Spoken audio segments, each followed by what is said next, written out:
Pressure force यानी force exerted on any surface or area due to pressure of the liquid or fluid। उसमें पहला case एक देखते हैं जिसमें ये देखिए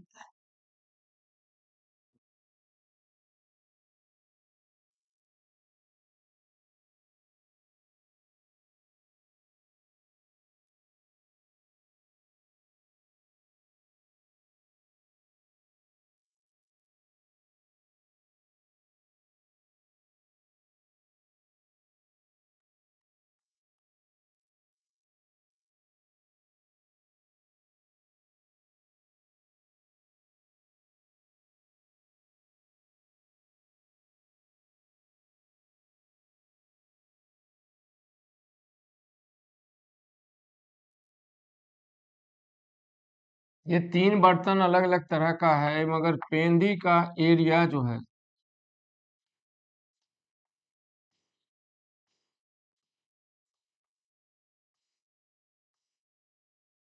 तीनों में समान है।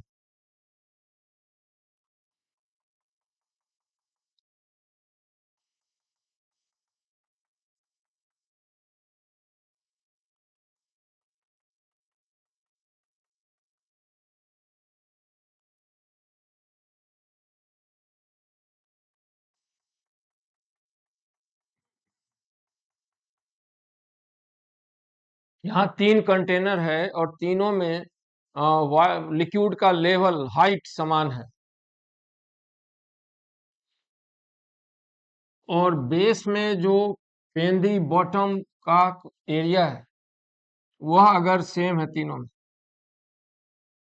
तो तीनों कंटेनर में लिक्विड का अमाउंट अलग होते हुए भी बॉटम पर जो फोर्स एक्सर्ट करेगा वो समान होगा। ये कैसे? यहां पर प्रेशर आएगा P1 पर, P1 बराबर होगा एटमॉस्फेरिक प्रेशर प्लस रो वाटर GH और यहां पर प्रेशर होगा P0 रो वाटर GH और यहां पर प्रेशर होगा रो वाटर GH। तो अगर लिक्विड कॉलम का हाइट समान है तो तीनों जगह पर प्रेशर का अमाउंट इक्वल है। अब फोर्स डिपेंड करता है प्रेशर इनटू एरिया। अगर तीनों कंटेनर का बॉटम का एरिया भी इक्वल हो तो force exerted by liquid in the three cases are equal. तो तीनों केस में फोर्स हो जाएगा P1A और यही हो जाएगा P2A और यही हो जाएगा P3A। तो हम इस सब एग्जाम्पल से ये समझते हैं कि अगर लिक्विड कंटेनर में बॉटम एरिया सेम है, जो फ्लोर के साथ कांटेक्ट में एरिया है वो समान है और लिक्विड का हाइट इक्वल है, तो फिर force exerted by the liquid is independent of its total amount. अब डेफिनेटली दिखाई दे रहा है कि इस कंटेनर में पानी की मात्रा ज्यादा होगी, इस कंटेनर में उससे कम होगी और शायद उसमें और कम हो, शायद क्या होना ही है। फिर भी हाइट समान है और कॉन्टैक्ट एरिया इक्वल है तो प्रेशर एक्सर्टेड, प्रेशर फोर्स या थ्रस्ट यानी force active over an area is called thrust, तीनों में एक होगा। वो हाइट पर डिपेंड करेगा और कॉन्टैक्ट एरिया पर डिपेंड करेगा, ना कि total amount of water container में कुछ भी। तो ये साबित हुआ। अब जो लिक्विड कॉलम का वेट है और इसमें इसमें ये वेट पूरा का पूरा, ये जो लिक्विड कॉलम ये बॉटम संभालता है। इसमें कुछ बॉटम और कुछ साइड। यहां पर बॉटम पर एक्सर्टेड फोर्स ये F1 is appears to be less than weight of the liquid। यहां पर फोर्स एक्सर्टेड यहां पर F2 appears to be equal to weight of the liquid। यहां पर लिक्विड के वेट के बराबर है। और इस केस में force exerted by liquid on the bottom appears to be more than weight of the liquid। इस कंटेनर में जो भार है उससे ज्यादा फोर्स एक्सर्ट कर रहा है। इस केस में उसके बराबर फोर्स एक्सर्ट कर रहा है और इस केस में उससे छोटा फोर्स एक्सर्ट कर रहा है। जबकि इसी लिक्विड के बदले अगर सॉलिड होता तो सभी केस में वेट के हिसाब से कॉन्टैक्ट फोर्स डेवलप होता जो बॉटम से उस पर एक्सर्ट होता। इस केस में तीनों अलग अलग। यही बताना था कि यहाँ लिक्विड ये जो एक्स्ट्रा वेट है the weight is balanced by the wall. यहाँ पर total weight is balanced by bottom और यहाँ पर भी वॉल पर फोर्स लग रहा है तो यहाँ पर मोर फोर्स। ये वाला केस बड़ा स्पेशल कि अगर वेट जितना उससे ज्यादा फोर्स कैसे लगा सकते हैं। तो इसका एक एग्जांपल और देखते हैं।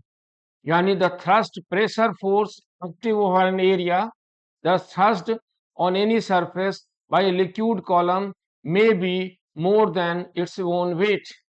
किसी लिक्विड कॉलम पर लगने लिक्विड कॉलम के कारण इस सरफेस पर लगने वाला जो फोर्स है वो उसके वेट से भी ज्यादा हो सकता है। कैसे हो सकता है उसका एक डायग्राम और देखते हैं।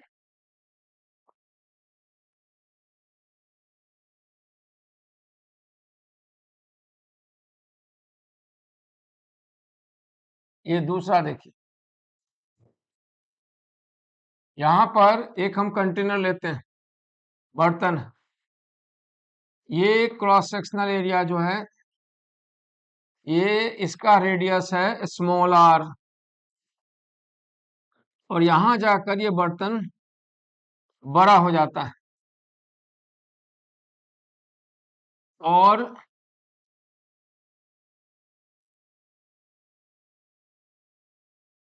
कांटेक्ट में जो एरिया है उसका रेडियस उससे बड़ा है। इसका रेडियस है कैपिटल आर और इसमें हम लिक्विड भर देते हैं।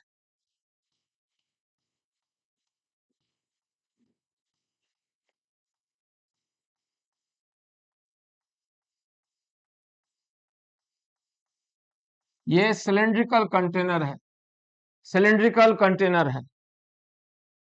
कुछ हाइट h1 हाइट का रेडियस कैपिटल आर है और h2 हाइट का रेडियस स्मॉल आर है।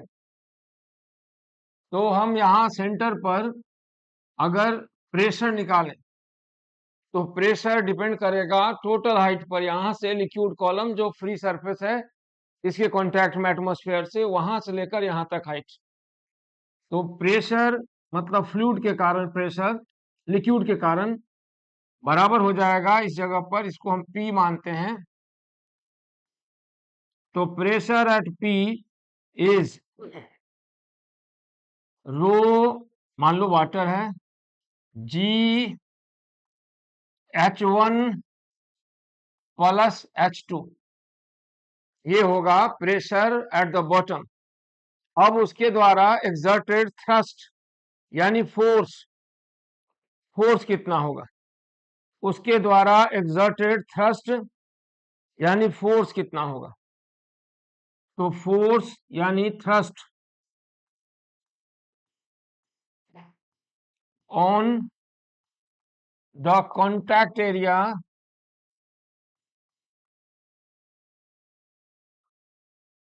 या बॉटम भी कह सकते हैं of radius capital R. Radius capital R ये बराबर होगा pressure at P multiplied by area. Area is pi R square. And pressure is, देखिए, रो वाटर जी H1 प्लस H2 और पेंदी का या कॉन्ट्रैक्ट एरिया इतना। अब इस पहचानिए ये किसका वॉल्यूम हो गया, जबकि इसमें जो लिक्विड है उसका वेट भी निकालते हैं और तब देखेंगे कि ये जो फोर्स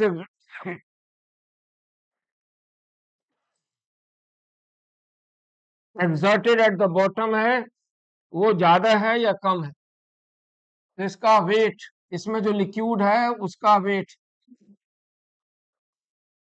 उसका वेट है ऊपर वाले कॉलम का pi R square, height is H2, ये वॉल्यूम हो गया, और नीचे वाले कॉलम में पाई आर स्क्वायर H1, ये total volume, multiplied by density is mass and then multiplied by g. यहां वेट इतना के बराबर हुआ। वेट पूरे लिक्विड का, उस कंटेनर में जो वेट लिक्विड है उसका वेट इतना है, और यहां पर देखिए वेट कितना आ रहा है। यहां पर ये दोनों छोटा बड़ा अलग अलग आ रहा है। पाई, देखिए H2, ये केवल इतने का वॉल्यूम, ये सिर्फ इतना का वॉल्यूम, और ये वाला टर्म ये पेंदी का, और इसमें सीधे पाई कैपिटल आर स्क्वायर है H1 प्लस H2। मानो इसने टोटल वेट वॉल्यूम ले लिया, ये वाला ले लिया यहां पर। तो ये जो फोर्स एक्सर्ट कर रहा है, pressure force on the bottom और कॉन्टैक्ट इज मोर, इसलिए थ्रस्ट उसके वेट से ज्यादा हो सकता है। यहां पर प्रेशर का जो थ्रस्ट है बॉटम पर is greater than weight of the, less भी होता है और ज्यादा भी हो सकता है, वेट ऑफ द लिक्विड। जो लिक्विड ऊपर कंटेनर में है उससे बड़ा फोर्स लग रहा है पेंदी पर। हम किसी सतह पर खड़े हो जाएं तो हम रेस्ट में हो, एक्सलेटेड ना हो, स्ट्राइक ना करें, तो हम मैक्सिमम कितना फोर्स फ्लोर पर एक्सर्ट करेंगे, अपने वेट के बराबर। लेकिन यहाँ पर लिक्विड का प्रेशर फोर्स उसके वेट से ज्यादा है कॉन्टैक्ट एरिया पर। और कम का एग्जाम्पल भी देख सकते हैं, तो कम का एग्जाम्पल तो इससे पहले भी देखे हैं और आगे भी देख सकते हैं। कम का, अगर बर्तन इस तरह का हो और कांटेक्ट सिर्फ इतना हो, तो इस समय ये पेंदी पर जो फोर्स लगता है बॉटम पर, वो सिर्फ इस का कॉलम में जो पानी है, लिक्विड है, उसी का वेट है। बाकी साइड वाले को कंटेनर का वाल संभालता है। तो उस समय pressure force exerted by the liquid column is less than the total weight of the liquid in the container। और इस समय pressure force exerted by the liquid column on the contact surface और thrust जिसको बोलते हैं is more than weight of the liquid column। ये दोनों case हो सकता है, और इक्वल का केस तो समझ ही रहे।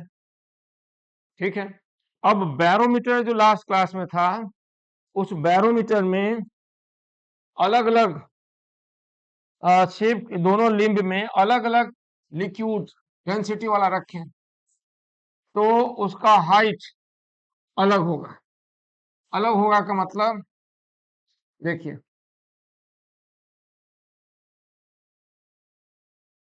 हम लोग यू ट्यूब इसे लेते हैं, मान लो वो बैरोमीटर का नहीं है लेकिन यू ट्यूब है, और इस ट्यूब का क्रॉस सेक्शनल एरिया दोनों साइड में समान है,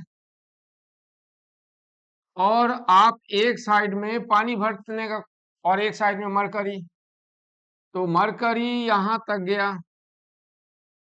और पानी जो है ना उसका हाइट ज्यादा होना चाहिए क्योंकि पानी की डेंसिटी ज्यादा है, तो पानी यहां पर ज्यादा होगा।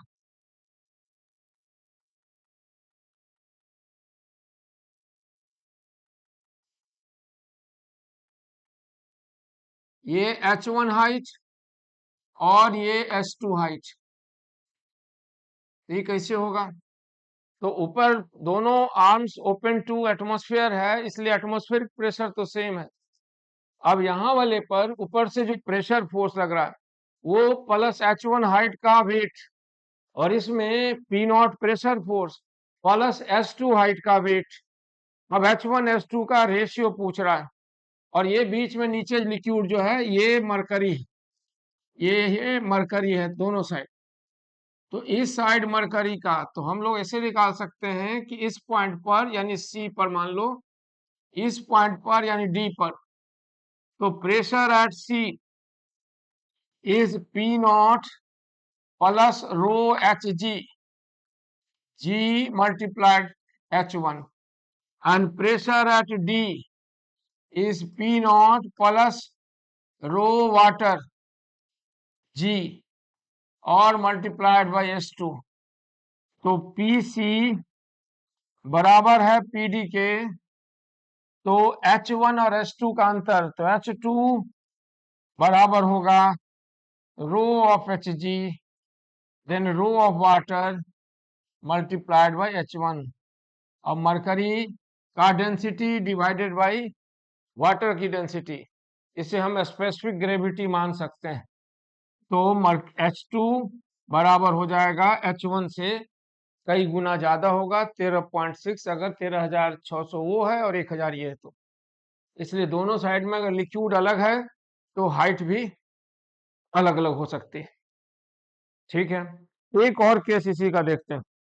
दो डिफरेंट लिक्विड है एक ट्यूब में, तो हमें एंगल पता लगाना है कि कितने एंगल पर वह इक्विलिब्रियम अटेन करेगा।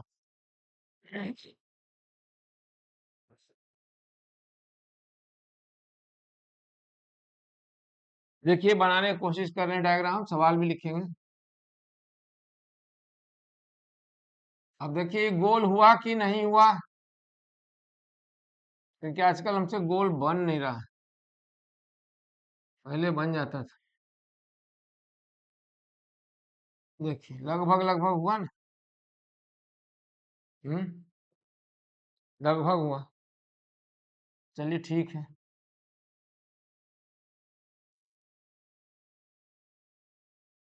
ये ट्यूब है ओपन ग्लास ट्यूब, अब इसमें लिक्विड भरा गया है, और लिक्विड भी कैसा, तो दो डिफरेंट लिक्विड है जिनकी डेंसिटी में अंतर है। तो ये हॉरिजॉन्टल लाइन है, तो डेफिनेटली ये जो है ना वर्टिकल लाइन है। हॉरिजॉन्टल लाइन से थीटा एंगल ऊपर, हॉरिजॉन्टल लाइन से थीटा एंगल ऊपर, ये है थीटा। इसी लाइन को डायमेट्रिकली इधर खींचे, ये जो लाइन आप खींचे ए बी, ये 180 डिग्री सेंटर पर सीधा डायमीटर है, तो इसके बीचों बीच बस इसके इस साइड एक लिक्विड है जिसकी डेंसिटी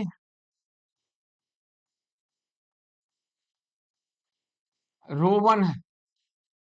ये 90 डिग्री सबटेंड करता है लिक्विड कॉलम जो सर्कुलर ट्यूब में है, वो अपने सेंटर पर 90 डिग्री बनाता है, समझे। और दूसरे साइड जो लिक्विड है वो भी 90 डिग्री बनाता है, और दोनों इक्विलिब्रियम में है, तो पता लगाना है थीटा क्या होगा। और इस साइड जो लिक्विड है वो ρ2 डेंसिटी,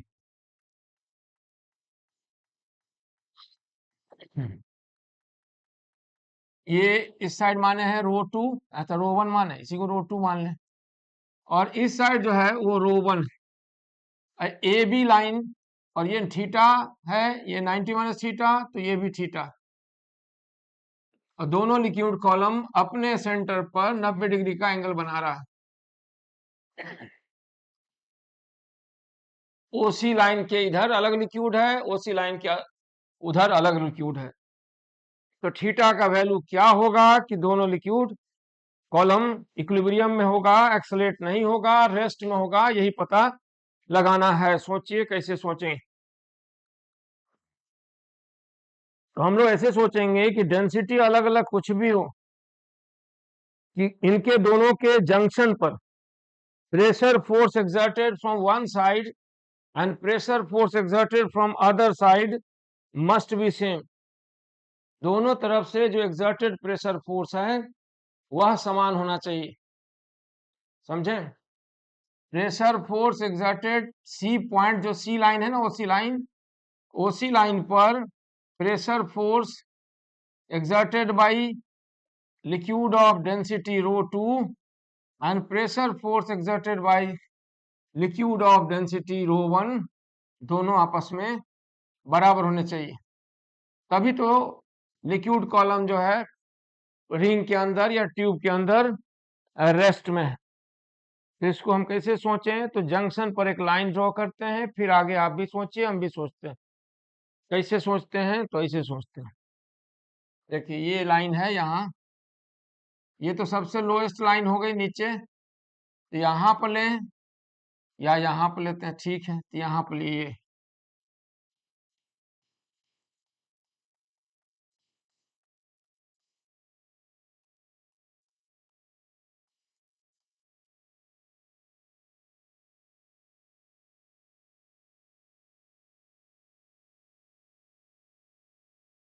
ये ओ सी है, इसको डी मान लीजिए,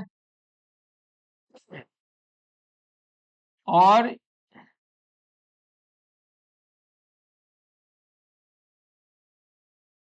ये हॉरिजॉन्टल लाइन है, दिखाई दे रहा है? बड़ा कर दें?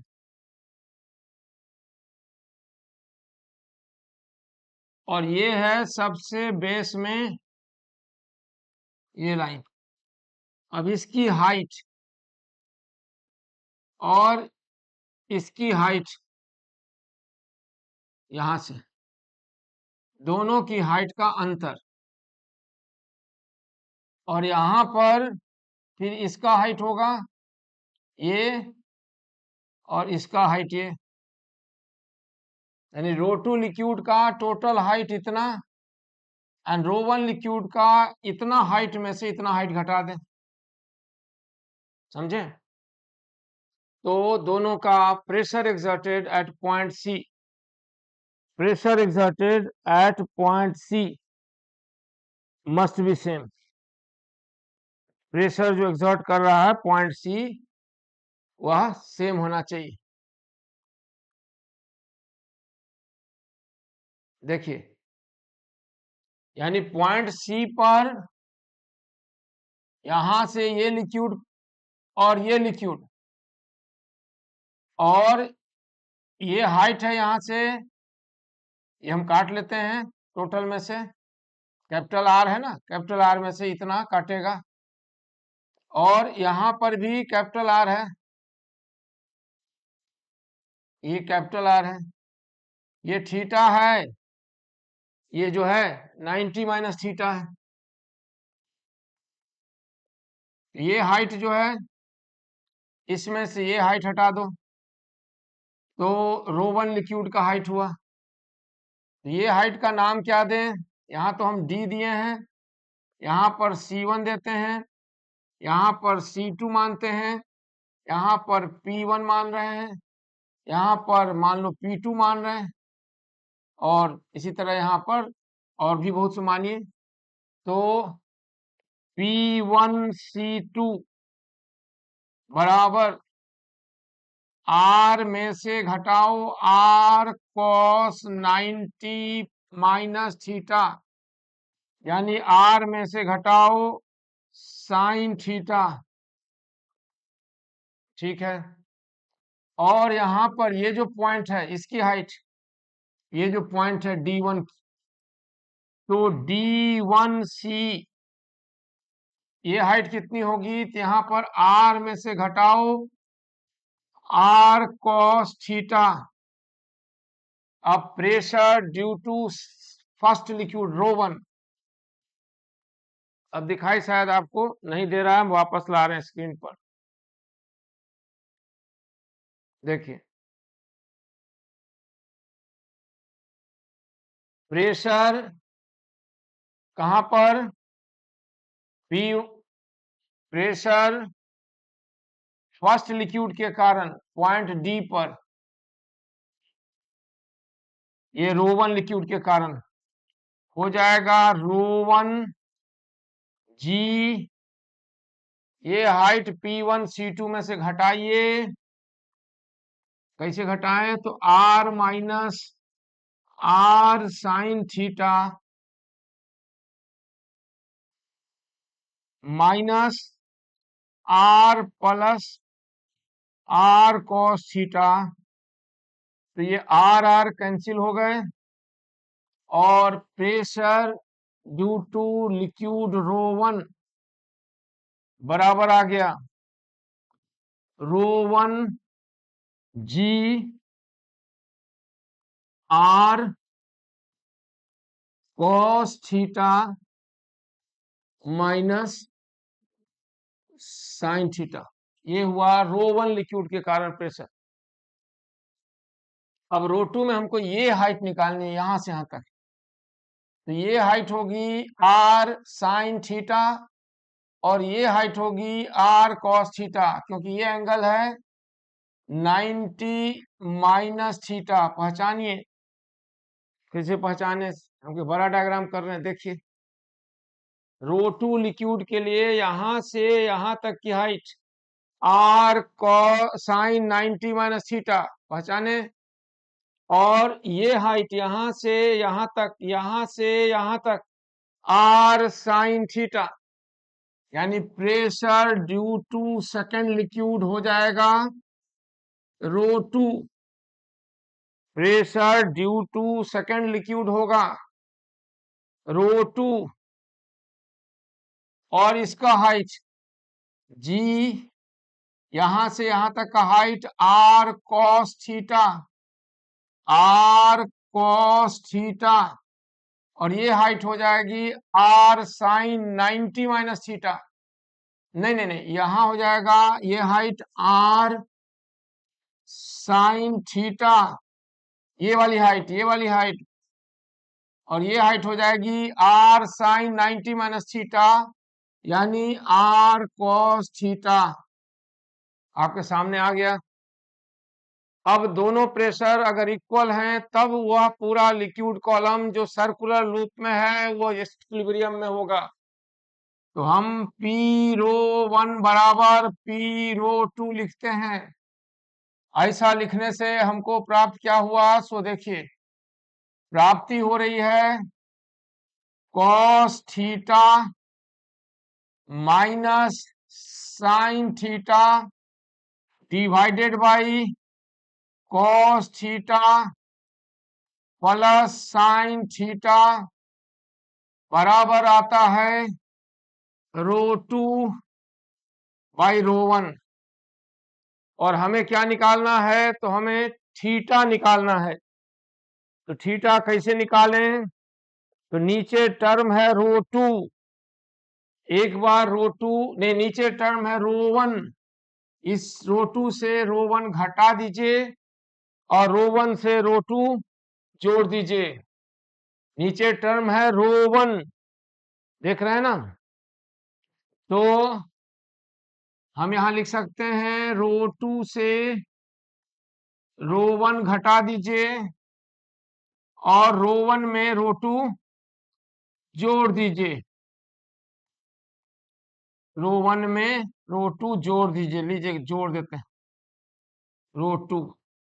यही काम बाएं साइड में भी कीजिए, रो 2 से रो 1 घटाए हैं ना, यहाँ cos theta minus sine theta से घटाइए, किसको, cos theta minus sine theta को, और नीचे वाले टर्म में ऊपर वाला टर्म जोड़ दीजिए।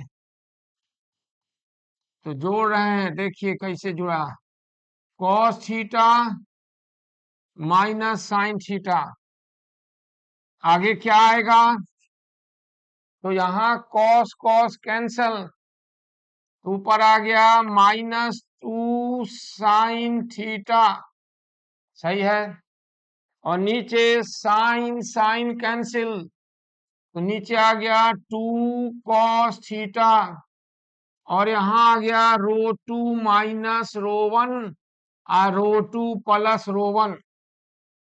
अब इस माइनस को क्या कीजिए करेंगे मैथमेटिकली, तो दाएं शिफ्ट कर दें माइनस को, और माइनस को जब आप दाएं शिफ्ट करेंगे तो बाएं साइड tan थीटा बराबर हो जाएगा ρ1 माइनस ρ2 एंड देन ρ1 प्लस ρ2।